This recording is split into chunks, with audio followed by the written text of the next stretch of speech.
Fondation Jean Jaurès. Penser pour agir. Bonjour à tous. J'ai aujourd'hui le plaisir de recevoir Thibaut Delamarre pour discuter des enjeux de la réserve pour les armées françaises. Les réserves qui sont aujourd'hui un enjeu important puisqu'on voit que depuis la fin de la conscription, on est passé à un modèle d'armée d'engagés avec que des professionnels, mais qui est un modèle réduit par rapport à la guerre froide. On a réduit de plus de moitié les effectifs. Aujourd'hui, on a 208 000 militaires et on s'est rendu compte depuis 2015 qu'on pouvait mobiliser les armées pour des missions d'opération extérieure, mais aussi pour des missions de sécurité intérieure avec Vigipirate et Sentinelle, mais qu'on est arrivé au bout du modèle en termes d'effectifs, puisqu'on est en tension, et se pose aussi la question d'autres modèles alternatifs qui permettraient d'avoir non pas un retour à la conscription, mais peut-être un modèle avec une réserve militaire beaucoup plus importante, sous différents formats, qui permettrait de donner une profondeur, dont on parle beaucoup avec les chefs d'état-major ces derniers temps. Donc je suis très content de recevoir Thibaut aujourd'hui, parce que tu as fait une recherche de post-doctorat sur la réserve qui est la garde nationale aux États-Unis. Et donc, la comparaison avec ce que pourrait faire la France, ce que peut faire la France, est intéressant. Donc aujourd'hui, Thibaut, sans revenir donc à la conscription, comment peut-on envisager de s'inspirer de la garde nationale américaine pour transformer la défense française ? Merci. Bonjour à tous. Merci Renaud. Effectivement, le modèle de la réserve aux États-Unis pour les armées a ceci de particulier qu'il reflète la nature fédérale du système politique américain. Ça veut dire qu'il y a une réserve liée à chaque armée, la US Army, la US Air Force, la US Navy, etc. Mais il y a aussi dans chaque État et territoire des États-Unis une réserve qui ne fonctionne pas en lien direct avec les armées, mais avec les autorités de chaque État, et qui peut être mobilisée par le pouvoir fédéral pour des missions d'intervention militaire à l'extérieur. Et alors, en fait, en Europe, on a aussi des pays qui ont des réserves, comme les pays baltes, par exemple. Est-ce que ce modèle est plutôt généralisable ou est-ce que c'est un modèle d'inspiration ? Quelles sont les valeurs ajoutées par rapport au déploiement des forces militaires ? Parce qu'on voit bien aujourd'hui que quand on a simplement une armée professionnelle de petite taille, les Britanniques le vivent aussi également, l'armée militaire est toute petite aujourd'hui, elle n'a jamais été aussi petite depuis le XVIIIe siècle, mais on voit que certains pays ont prévu en cas d'attaque, on voit les pays baltes ont des millions en fait de réservistes.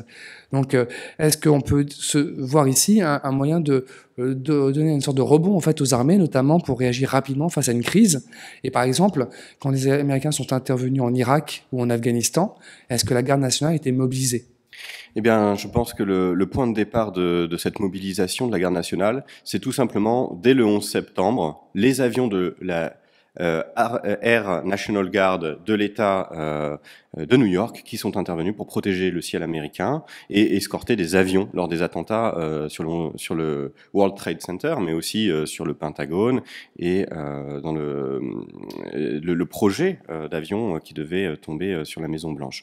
Ensuite, la mobilisation, elle s'est faite parce que c'est un système qui est très lié à chaque territoire, mais qui a aussi eu un vrai travail d'harmonisation qui a été lancé dès la fin du 19e siècle avec notamment l'intervention coloniale dans les Philippines où il y a eu des enjeux de matériel et d'entraînement. Et donc il y a eu un long travail juridique, législatif, d'harmonisation des capacités des forces de la garde nationale, une fois encore dans chaque État, et de l'armée régulière. Ça se traduit comment concrètement ?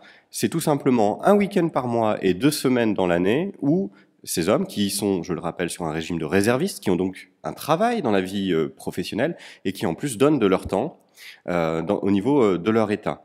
Et cela permet de les avoir de façon complètement interopérable. Il est vrai qu'avec la Global War on Terror, au début du XXIe siècle, il y a eu une mobilisation très forte de la garde nationale qui a été plus prononcée que pendant la guerre froide. La guerre froide, c'était plutôt des forces professionnelles, notamment au Vietnam. La garde nationale a été mobilisée pendant 1 an et demi sur toute la durée du conflit. Mais pendant la Global War on Terror, on est passé à une mobilisation permanente. Toutes les forces de la garde nationale ont fait au moins un tour en Irak et en Afghanistan. Alors en France, en fait, les réservistes existent, on a à peu près 100 000 réservistes sous différents statuts, mais ces réservistes sont en fait intégrés dans les forces régulières avec les moyens de ces forces régulières. Donc c'est un modèle qui est une réserve de capital humain, mais qui n'est pas une force déployable. Ce que tu identifiais, tu précisais tout à l'heure, c'était que en fait, la garde nationale est en fait avec ses propres moyens qui sont complémentaires en fait de l'armée régulière fédérale. Donc en fait, ce sont des forces qui sont déjà prééquipées, formées en fait et entraînées avec les matériels. Bien sûr. Ce qui se passe, c'est que depuis ces processus d'harmonisation dont je vous parlais plus tôt, 95% du budget des gardes nationales, qui, contrairement à leur nom, sont avant tout, je le répète, des forces des États fédérés, 95% du budget est financé par l'État fédéral et avec des impératifs de formation. Les officiers de la garde nationale ont les mêmes qualifications que ceux de l'armée régulière. Alors là, on identifie dans la structure des forces en détail deux entités au sein de la garde nationale. On a la Army National Guard, qui est une réserve opérationnelle de la US Army, et la Air National Guard, qui est une des réserves de US Air Force. Et comment ça se traduit au niveau même de l'organisation des forces? L'armée américaine a adopté un modèle sur des brigades tactiques de combat. Elle a aujourd'hui organisé autour de 50 brigades tactiques de combat. Sur ces 50, il y en a 32 qui sont composées des forces de l'armée régulière, d'active duty, et de ses réserves, et 28 par la garde nationale. Alors ça se traduit par des spécialisations au sein de ces brigades. Certaines sont avec des véhicules blindés lourds. Majoritairement, ce sont de l'armée d'active.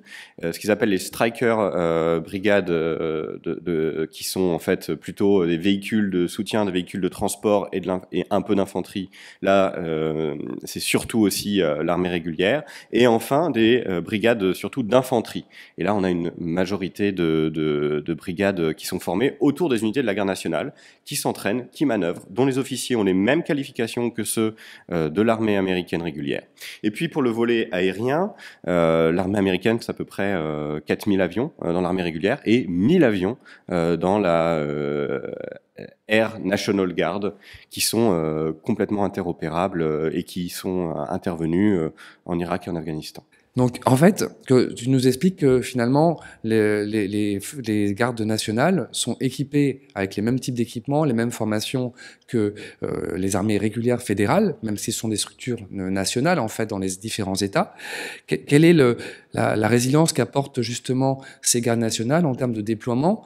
Comment elles vont fonctionner par rapport à la complémentarité aux forces fédérales? Eh bien, les déploiements aux États-Unis sont décidés depuis la réforme Goldwater-Nichols dans les années 80-90 par des commandements régionaux. C'est le European Command, le Central Command, Pacific Command, etc. Et en fait, une requête est formée par ces commandements, qui ensuite redescend au bureau de la garde nationale au sein du Pentagone, qui identifie les moyens qui sont à disposition, et ça remonte ensuite. C'est une request for force. Et comme ça, il y a ce lien qui se crée dans les armées. Il y a deux modèles qui sont possibles, ça évolue selon les besoins. Soit c'est une intégration de quelques unités, voire de quelques personnels de la garde nationale dans les unités de l'armée d'active, soit à l'inverse, ce sont des unités complètes qui s'intègrent dans un dispositif militaire plus large. Et le gros atout aussi, c'est que ça fournit un lien entre l'armée et la nation. Dans chaque État, ce garde national qui est mobilisé pour l'État fédéral va revenir avec son savoir, ses expériences au sein de sa société et se faire un peu peut-être l'ambassadeur même des causes qui sont défendues à l'étranger par l'armée américaine, par l'État américain. En fait, on voit que c'est une force importante, mais quels en sont les moyens, quels en sont les budgets, et pourquoi ces budgets sont-ils mis en place au niveau fédéral et non pas par les États eux-mêmes? Eh bien, donc pour donner des chiffres et des ordres de grandeur, donc sur l'armée de terre américaine, on a donc un peu moins de 500 000 personnels, et dans la Army National Guard, dans cette composante territoriale, on a 337 000 personnels. Dans la Air Force, US Air Force, l'armée de l'air américaine, on a 330 000 personnels, et dans la Air National Guard, on a 100 000 personnels. Voilà.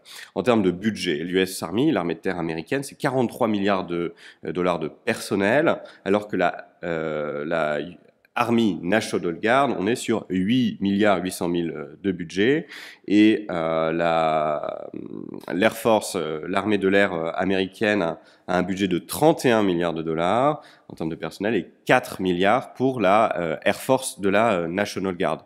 Ensuite, pourquoi cette fédéralisation du budget? Tout simplement, comme je le disais un peu avant, il y a ce besoin d'uniformisation. Alors, il y a toujours un peu un décalage. la National Guard est toujours sur du matériel analogique, là où l'armée de terre et l'armée de l'air sont sur du matériel numérique. Il y a toujours un petit décalage dans le temps. Mais l'intérêt que ça a aussi d'avoir ce décalage, ce système de réserve ancré dans les territoires, c'est qu'il apporte une culture du système D, une certaine forme de rusticité. Et ça développe un esprit d'initiative et de ressources qui est bénéfique à l'engagement des armées américaines.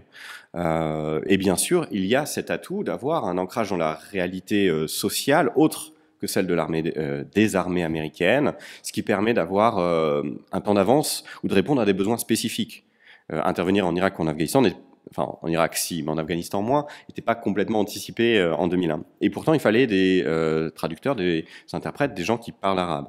Il y avait des arabisants dans la garde nationale qu'il n'y avait pas dans l'armée régulière. Et donc, ils ont pu fournir immédiatement sur étagère ce besoin. Pareillement, depuis les années 2010, on a le développement du Cyber Commandment aux États-Unis, qui est un commandement spécialisé.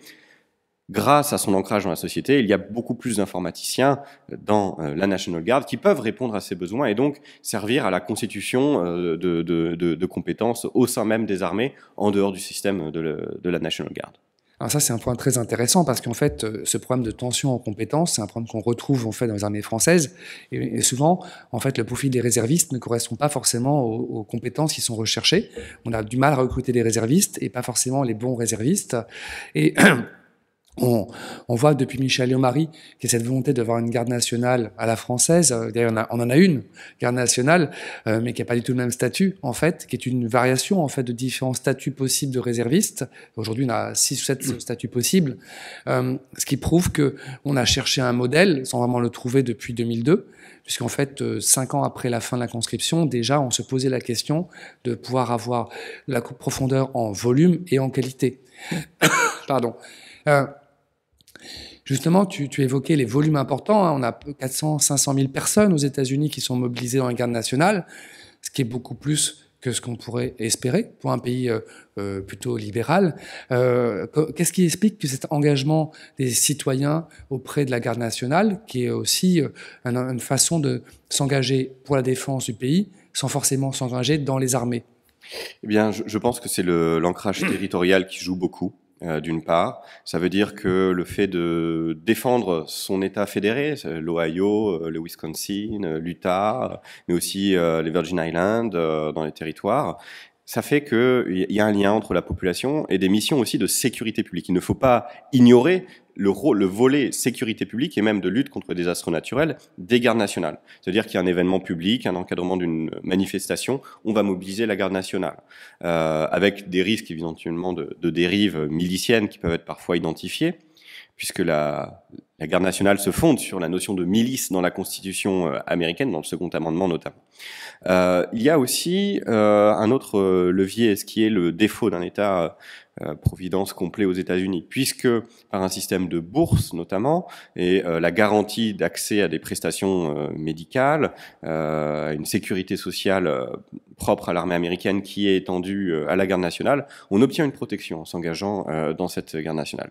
Puis enfin, il y a un troisième levier qui est que la garde nationale offre une trajectoire professionnelle possible pour des anciens militaires ou d'anciens réservistes qui peuvent évoluer. Et comme ça, on a des individus qui ont une trajectoire, ils commencent dans l'armée régulière, puis à un moment donné, ils passent dans l'armée, dans la garde nationale de leur État, parce que ça correspond plus à leur trajectoire familiale, professionnelle, et puis qui ensuite deviendront réservistes. On a aussi des gradés pour qui passer par la garde nationale, ça offre une possibilité de poursuite de carrière, puisque il y a de la place pour des étoilés qui sont venus de la garde nationale. Et donc, passer dans la garde nationale, ça offre une perspective de carrière au sein majoritairement du Pentagone et des différents commandements. Alors, en fait, on voit qu'il y a des incitations quand même économiques, puisqu'en fait, une différence entre la France et les États-Unis, c'est que la protection sociale, la retraite, l'accès à des prestations, comme tu le disais, est assez restreint. Et donc, l'engagement est aussi un moyen d'avoir accès à ces facilités, une couverture sociale, une retraite, des aides même pour l'éducation. Quand on sait qu'elle coûte très cher aux États-Unis, par exemple, il y a des médecins qui ont financé leurs études en étant dans la garde nationale, ce qui serait pas envisageable en France, qu'en fait, aux États-Unis, une formation de base de médecin, c'est $500 000 d'investissement, alors qu'en France, les coûts sont beaucoup plus faibles. Donc on voit aussi cet engagement, mais est-ce qu'il y a un engagement aussi citoyen ? Parce qu'en fait, on peut parler de citoyens soldats dans les milices. La milice s'entend ici au sens plutôt européen de garde pour une cité, garde pour une province, non pas une milice politique, mais une milice citoyenne véritablement. Est-ce que cette notion de nation en armes, qui est au cœur aussi du modèle français avec la Révolution française, est-ce qu'en fait on voit aussi un engagement sociétal qui va beaucoup plus loin en termes de rattachement collectif en fait, qu'on voit au niveau de l'État ou de l'État fédéral? Oui, bien sûr, c'est un très fort levier c'est même le principal levier de recrutement, c'est-à-dire une cause patriote, mais qui est, une fois encore, avant tout, cette idée du peuple inscrit dans un territoire qui se lève pour le défendre, et dans le système fédéral américain. C'est vraiment important de comprendre qu'un garde national, il commence par prêter serment à son gouverneur avant de pouvoir être mobilisable pour défendre la Constitution des États-Unis. Et on a aussi cet intérêt, c'est un pays extrêmement grand, extrêmement divers, d'avoir des clichés. Ça veut dire que si un garde national vient de l'Utah, il est très probablement mormon ou à défaut catholique, ce qui n'est pas le majeure partie, et il sera probablement ingénieur puisque il vient d'un État, et ainsi de suite. Pareil pour l'Indiana, quand le garde national de l'Indiana était déployé au Vietnam, les buissons ont arrêté de parler vietnamien et se sont mis à parler américain avec un accent de l'Indiana. Voilà.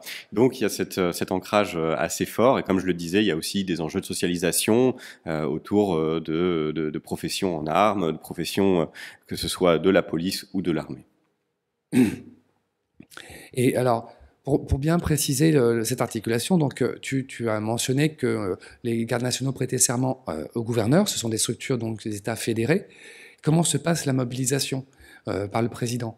Quels sont les critères? Parce que on a vu des problèmes de mobilisation, notamment parce que la garde nationale intervient par rapport aux catastrophes naturelles. Lors de Katrina, par exemple, il y a eu des questions qui sont posées. Que peut faire un gouverneur? Que peut faire le président des États-Unis? Alors c'est dans la Constitution, le Congrès organise la milice, le président peut la mobiliser contre des cas d'insurrection, contre des cas d'invasion et contre des cas, dans des cas où il faut imposer les lois fédérales. Ça a été le cas après la guerre de sécession. Les gardes nationales des États vainqueurs ont été déployés dans les États du Sud pour imposer les lois des États fédérés. Les lois fédérales dans ces États anciennement sécessionnistes. Ensuite, ça a évolué dans le cadre juridique, mais les principes sont restés les mêmes. Au point même que pendant Katrina, un des écueils du président Bush était qu'il ne pouvait pas aller contre la volonté des gouverneurs. Il a voulu l'outrepasser en faisant adopter une réforme au sein du Congrès, où dans certains cas, pour des enjeux naturels, il aurait pu outrepasser la volonté des gouverneurs pour employer les gardes nationales, malgré l'avis des gouverneurs dans des cas non prévus. Ça a provoqué la plus forte mobilisation de tous les gouverneurs de toute l'histoire des États-Unis, et ça a amené au fait que le chef de la garde nationale au Pentagone est passé de général 3 étoiles à 4 étoiles et a obtenu un siège permanent au sein de l'état-major des armées américaines. Alors, au regard de ton travail de recherche, quels sont les avantages et les limites que l'on pourrait voir pour la France d'essayer de mettre en place une vraie garde nationale avec des moyens conséquents? Parce qu'en fait, il s'agirait de faire une structure miroir des armées, bien plus que ce que l'on fait aujourd'hui. Alors, tu me poses une colle, cher Renaud. Je parle avec beaucoup de prudence, j'en suis encore au début de mes travaux et je ne pense pas pouvoir aller au-delà de quelques hypothèses. Mes hypothèses sont que il y a cet ancrage territorial. Il faudrait reconnaître la capacité à des présidents de départements, plutôt de régions, la capacité d'avoir des dizaines de milliers d'hommes prêts à faire autant une mission de CRS que de pompiers, que de déploiement en OPEX. Et au-delà de ceci, il faudrait avoir des incitations particulières, alors qu'on est dans un état social beaucoup plus complet que celui des États-Unis. L'avantage, ce serait d'avoir des ambassadeurs des causes de la France à chaque fois qu'il y a des déploiements, puisque la garde nationale est un système qui permet un vrai dialogue entre l'armée et la nation, qui fait partie des fondamentaux des études stratégiques. Avec en retour un besoin aussi de responsabilité démocratique, alors même que nous sommes dans un système, la Ve République, qui est dans les démocraties occidentales, un de ceux où on a le moins de mise en responsabilité sur les enjeux d'engagement de défense. Non pas simplement par la Constitution, puisque la Constitution établit un régime semi-parlementaire, mais par la pratique qui fait du chef d'État le chef des armées, et je renvoie au livre de Michel Goya ou aux travaux du constitutionnaliste Thibaut Mullier notamment, ou Luc Klein sur ces questions-là. Alors, peut-être une dernière question sur la sociologie en fait des gens. Tu évoquais justement cette notion de territoire. C'est vrai qu'il est très fort aux États-Unis, mais c'est un pays continent, donc il est plus facile de se rendre compte que quand on vit dans l'Ohio, on n'a pas la même vision qu'un Californien ou qu'un Texan. En France, on a construit l'armée autour de l'intégration en fait nationale et pas du tout sur le territoire. Or, en Europe, on voit que beaucoup de pays fonctionnent sur des logiques plutôt de comté, par exemple, au Royaume-Uni. Donc, de recréer un sentiment d'appartenance aussi par rapport à un territoire. Est-ce qu'il faudrait repenser en fait l'organisation peut-être de la réserve, si ce n'est de la défense, sur des régiments régionaux ou de garde nationale, par exemple? Parce que, par exemple, quand on voit, par exemple, le service national universel qui a été mis en place dans son phase expérimentale par le président Macron, on a cette vision d'intégration toujours nationale. Alors que on voit bien que les gens sont plutôt attachés à un territoire, à une culture locale qui permettrait de créer des liens et donc l'incitation à rejoindre en fait des régiments. Je pense qu'on a une réforme des collectivités territoriales, notamment depuis 2015, avec ces grandes régions qui offrent effectivement des ensembles territoriaux cohérents. Néanmoins, il y a cette question du monopole de la violence légitime qui est très fort en Europe et qui est beaucoup plus décentralisé aux États-Unis.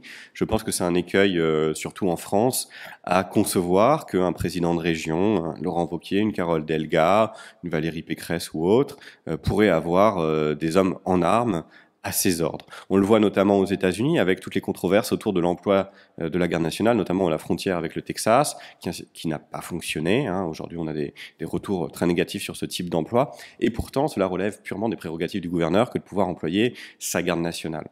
On a aussi un autre écueil potentiel, c'est la transmission de certains concepts des armées dans la société civile. Par exemple, les concepts de la guerre contre-insurrectionnelle extrêmement développés aux États-Unis depuis la guerre en Irak, depuis les années notamment 2007, reviennent aujourd'hui dans les gardes nationales, et les gardes nationales qui travaillent avec les polices locales se mettent à employer des concepts militaires pour faire de la lutte contre les trafiquants de drogue, donc de la lutte contre la criminalité. C'est aussi quelque chose qu'il faut garder à l'esprit quand on s'intéresse à ces modèles étrangers et aux éventuelles effectivement limites de leur transposition.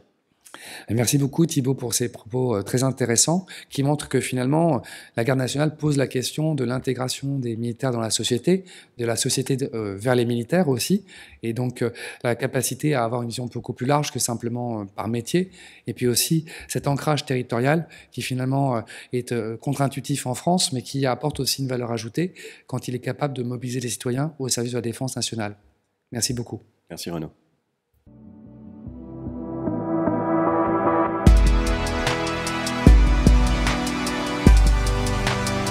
Fondation Jean Jaurès. Penser pour agir.